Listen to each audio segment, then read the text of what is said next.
Hey, so my name is Dave, and yeah, I work at the Daily Camera newspaper, and I used to work at the Huffington Post, if you guys have ever seen that internet website. Okay, so cool. So I came here because I wanted to give a presentation about journalism, and the title is, Back Off, Man, I'm a Journalist. So I really like that movie. Okay, so the first thing is, if you haven't seen this movie, we're going to have some problems. So you might not get some of the lessons, so I'd recommend you take this time to go get a beer and ponder what is wrong with you. Or alternatively, you can buy a beer from me, and later I will tell you what is wrong with you. Okay? First thing, embrace new technology, or current technology, which some newspapers have a hard time with. But we don't, which is pretty cool. And you have to embrace technology even if there are some risks. And that's illustrated by the following scene in Ghostbusters, which I really enjoy, by the way. I just realized something. We've never had a completely successful test with any of the equipment. No sense worrying about it now. Sure, each of us is wearing an unlicensed nuclear accelerator on his back. No problem. That's kind of like Twitter with newspapers. Okay.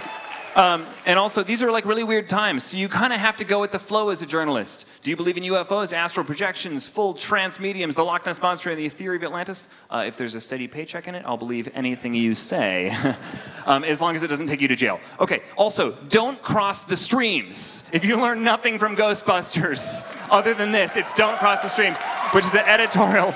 And advertising have to stay separate, and that's good for everybody, and you know, people who advertise and people who read the paper and everybody, unless you really know what you're doing, like in the end when there's a giant marshmallow man attacking the city, because it's really important to actually think about journalism as a business, so that we can keep growing and learning with the rest of the world, like all you tech geeks, right? Okay, so haters exist. People always say print is dead, even as far back as 1984, which if you do the math was 57 years ago. And that's a long time. And still the Daily Camera is read pretty widely, so print is not dead. Okay, so also don't look directly into the trap of online comments. Yeah.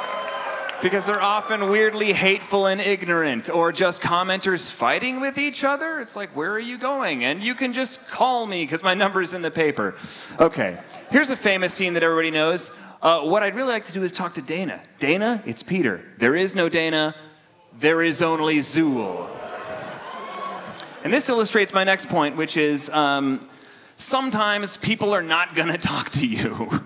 And that's okay. But sometimes they will, if you stick around long enough, and that's an important thing to know about journalism. See, this guy I know named Living Room Johnston told me his whole life story after we both had 4 whiskeys. So there you go. If somebody asks you if you're a god, you say yes. Okay, that's not true because that would be bad ethically, but maybe you don't say no right away because you want to find out why the hell they're asking you that question, because that's a weird question, and are you not curious about why they're asking that? That's a really weird question. Grammar is really important because it's how we communicate with people through the written word. Okay? Also, so you can get grammar-related jokes. An antecedent is the word that a pronoun is referring to, right? So here's an antecedent joke. Everything was fine with our system until the power grid was shut off by Dickless here. They caused an explosion. Is this true? Yes, Your Honor, it's true. This man has no dick. Okay, so what is the antecedent to the mayor's pronoun? Okay, Dickless here is not the antecedent, but it is very funny. So, so in that respect, Bill Murray was right. Bill Murray was right. And that's why you need to know grammar, is for grammar jokes. Okay, so crazies are people too, and because my phone number is published in the newspaper, a lot of people call me. Some of them are a little weird. Okay? And so Rick Moranis' character is asking horses if they're the gatekeeper. That's weird, but it turns out that he's one of 2 sub-creatures who brings Gozer the Gozerian into our world, so you never know who you're dealing with. Oh shit, okay, hold on here. Okay. Gozer the Traveler. He will come in one of the pre-chosen forms. During the rectification of the Voldrini, the Traveler came as a large and moving Torg. Then, during the 3rd reconciliation of the last of the McKettrick supplicants, they chose a new form for him, that of a giant slore.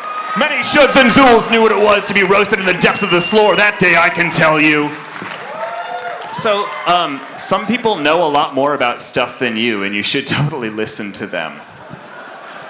Okay, here's some lessons that are bigger than journalism. It's important to have a catchy theme song. Sometimes, just when you think things are getting holy crap, a giant monster made of marshmallows shows up and you blow them up and everything is s'mores. And also, it's awesome when your full name has 3 syllables like Ghostbusters. So if you have questions, comments, or beers, who are you gonna call? Yeah. Who are you gonna call? Yeah, all right, thanks. I ain't afraid of a ghost, but I really am. Thanks so much, guys.